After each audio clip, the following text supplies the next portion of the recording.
U.S. Energy Secretary Ernest Moniz is currently visiting Japan, and he's agreed to help deal with the problems at the crippled Fukushima Daiichi nuclear plant.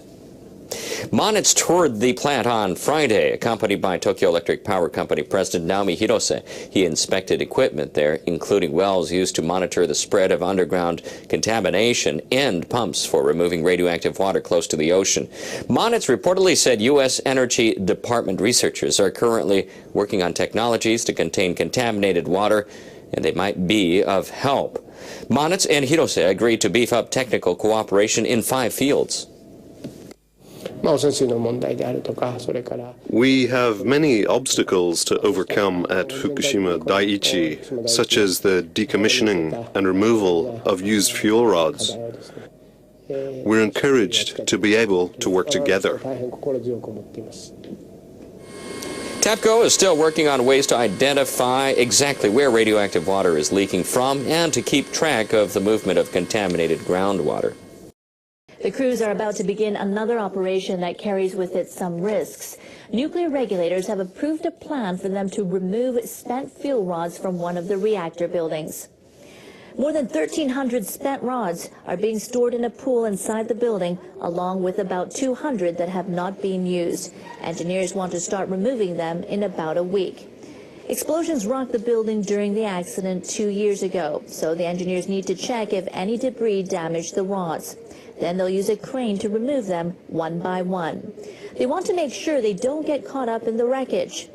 Managers say they hope to finish the work by the end of 2014.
Engineers at Japan's damaged nuclear plant spend hours every day trying to get a complex network of pipes, cylinders and filters to work.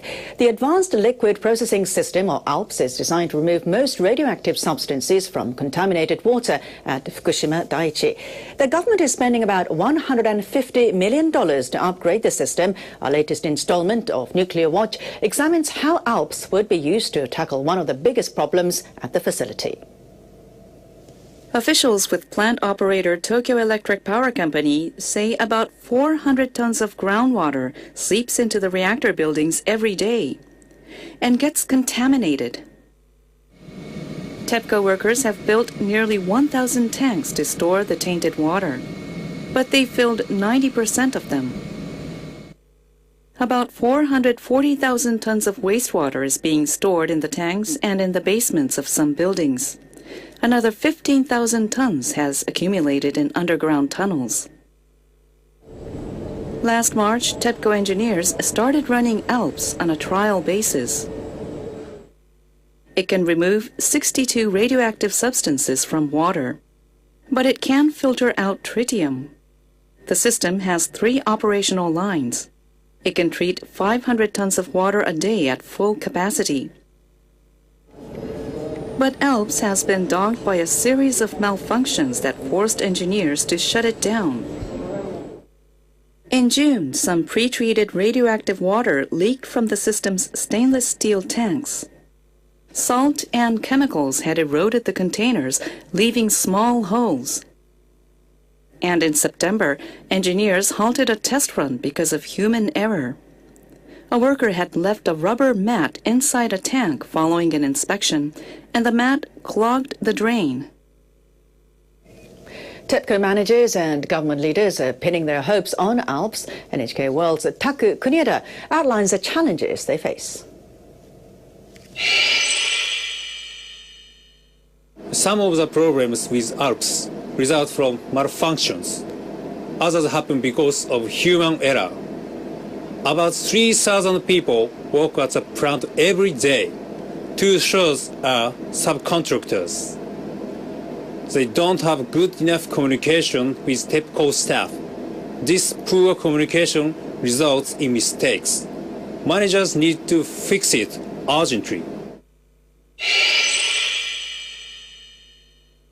Right now, workers are testing the system, and they say they hope to put it into full operation next year. They originally planned to start full operation last month, so they are already behind the schedules. The government is helping TEPCO install a more sophisticated system to run in parallel. Once that's complete, the systems together will be able to treat 1,500 tons of water every day. Tritium is similar to hydrogen in terms of its physical properties. It moves easily with water. So if we get tritium inside our bodies, we generally experience with fluids. But there's no technology for taking tritium out of water. Still, the government allows higher releases of tritium than strontium, which also emits beta rays. Some experts say water containing tritium can be released without harming the environment, as long as the substance is diluted. Water treated by ALPS will still be stored in tanks for the time being. No one has come up with a permanent solution. Radioactive substances removed by ALPS will also be stored on site. Managers have not decided where they will dispose of those substances either. Once ALPS is in full operation, the next big challenge will be dealing with the tritium it cannot remove. And managers will need to choose the final disposal sites for the treated water. The people in charge of the Fukushima Daiichi nuclear plant may soon find themselves working under different conditions. Officials at Japan's industry ministry have taken steps to turn Tokyo Electric Power Company into a holding company. They want to separate their operations and create units to deal with specific areas of work. Ministry officials want TEPCO executives to review how their company is organized. Then they hope to split it up.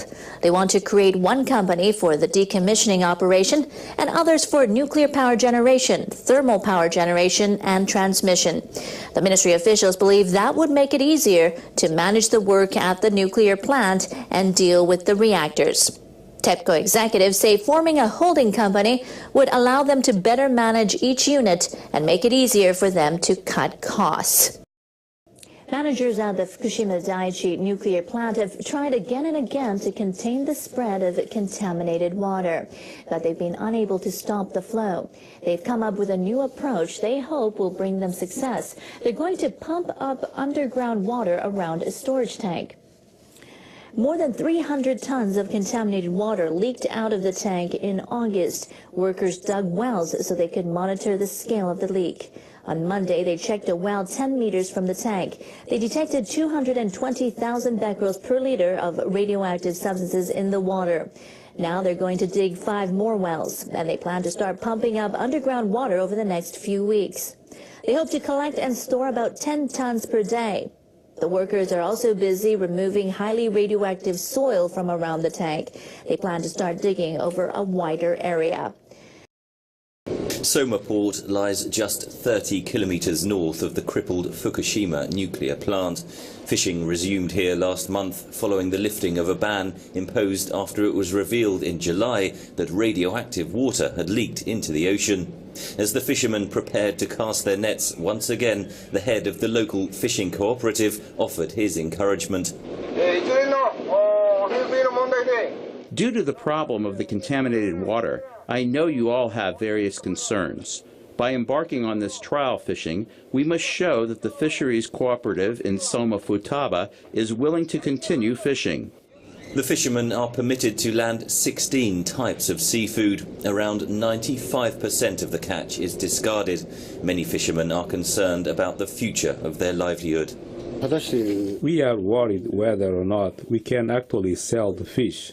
Opening a new session of Parliament this month, Japanese Prime Minister Shinzo Abe insisted the radiation leaks do not pose a threat to human health.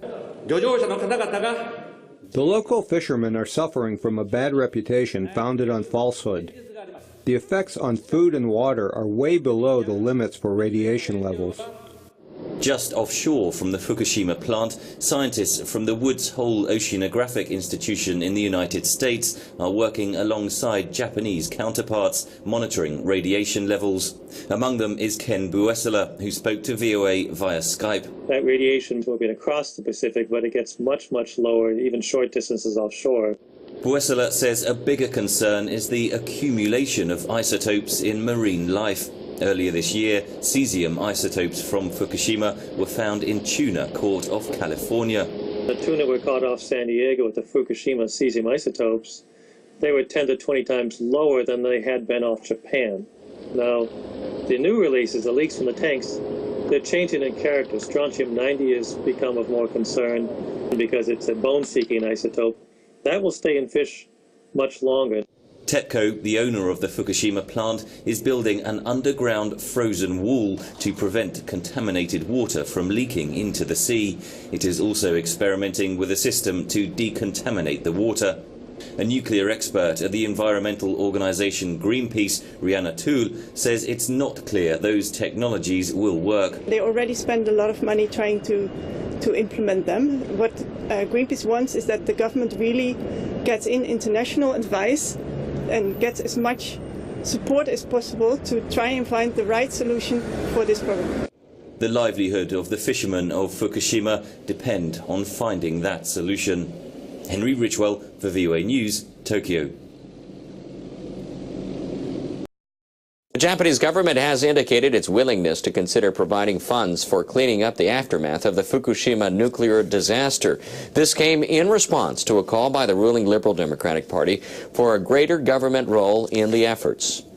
LDP officials have made the proposal as Tokyo Electric Power Company struggles to contain tainted water leaks at its crippled plant. Scrapping the damaged reactors is also a tough challenge, requiring huge costs and time. At present, the utility is required to pay the decontamination costs the government has covered, but the ruling party proposed that the state should consider financing additional decontamination efforts as a public works project.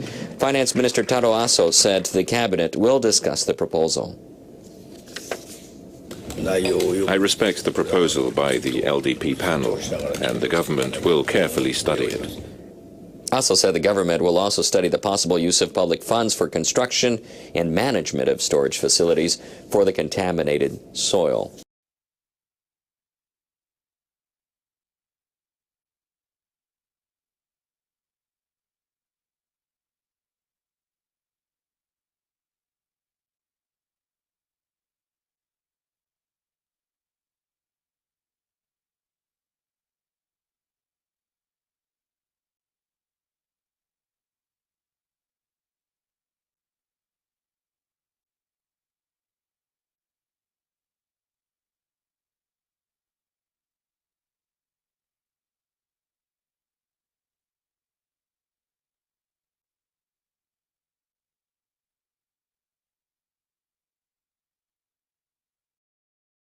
All right, well, disaster prevention specialists say a major earthquake that's expected to hit central and western Japan could be more devastating than predicted. A powerful quake in the Nankai Trough out in the Pacific Ocean would unleash towering tsunami. The specialists say more than 130,000 people could die in the western prefecture of Osaka alone.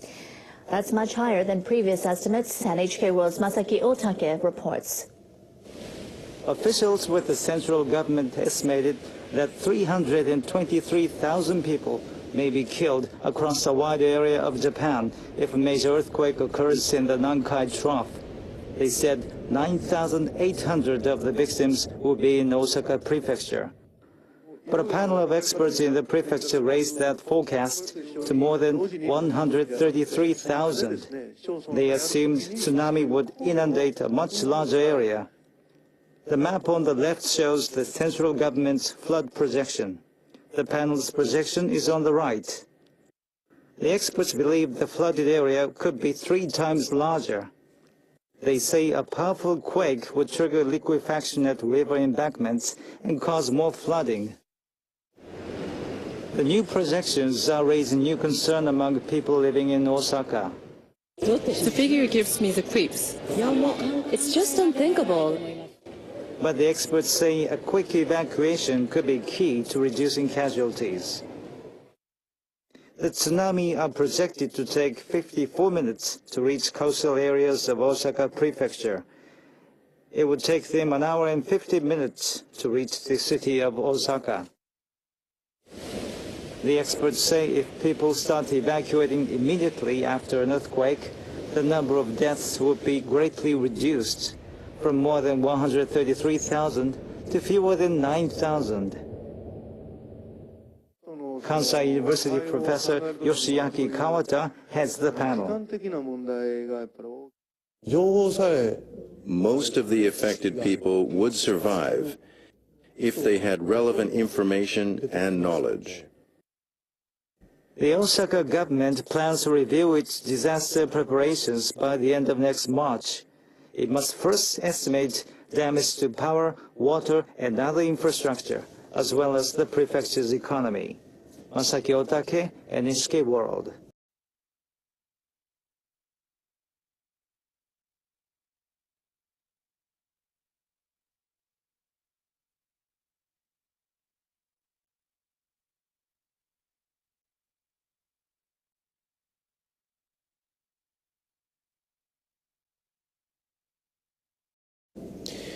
Japan and Ukraine share at least one unfortunate legacy. They have experienced catastrophic nuclear accidents. The good news is that they're cooperating to tackle the aftermath of the accidents. NHK World's Noriko Okada tells the story.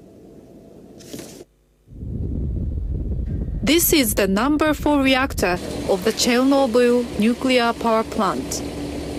In 1986, the reactor was blown apart, triggering a radioactive disaster that still continues. 27 years have passed, but radiation levels are still high around the plant. The Ukrainian government is constructing a new dome-like structure to cover the aging reactor. Many people remain unable to return home. In August, Japan's Foreign Minister Fumio Kishida visited the site. Japan wants to build cooperation with Ukraine as it fights to recover from its own 2011 Fukushima nuclear crisis. Japan is learning much from what Ukrainians experienced after the accident. As the two countries strengthen diplomatic ties, their citizens are also moving closer. The Chernobyl National Museum in Ukraine's capital, Kiev, is dedicated to the nuclear disaster. A special exhibition about the Fukushima disaster is also on display. We are always open to people who think about and pray for Fukushima. I hope this is going to be a place to share those feelings. The exhibition was coordinated by Japanese and Ukrainians. More than 130 items are on display, including newspaper articles and pictures taken by locals in each devastated area. One picture shows Japanese children wearing masks at the opening ceremony of the school year. A radiation map shows the extent of the contamination around the nuclear plant. Many people visited the exhibition to learn about Fukushima. I feel these pictures represent the reality of Fukushima now. I believe it's very important for us, Ukrainians, to see them and know the truth. Ukrainians still wrestle with the aftermath of their own disaster. This national hospital is treating about 120 children, aged 2 to 18. They come from the contaminated areas, and their family members have worked at the Chernobyl plant. Some suffer congenital defects, others have leukemia. I want to be a lawyer. I want to be a doctor. This doctor says that they cannot afford to buy new medical equipment. Some devices are more than 25 years old. And an important gift was delivered from Japan last month. A brand new blood analyzer. It is used to detect signs of leukemia. A Japanese NGO organized the donation of this equipment from Japan. The hospital doctors are delighted with the gift. The device is portable, so we can take it to contaminated areas and give the children there high-quality testing. We appreciate the gift so much. Japan and Ukraine are still facing challenges in their struggle to recover. But those challenges are also bringing people together in a shared hope for a better future.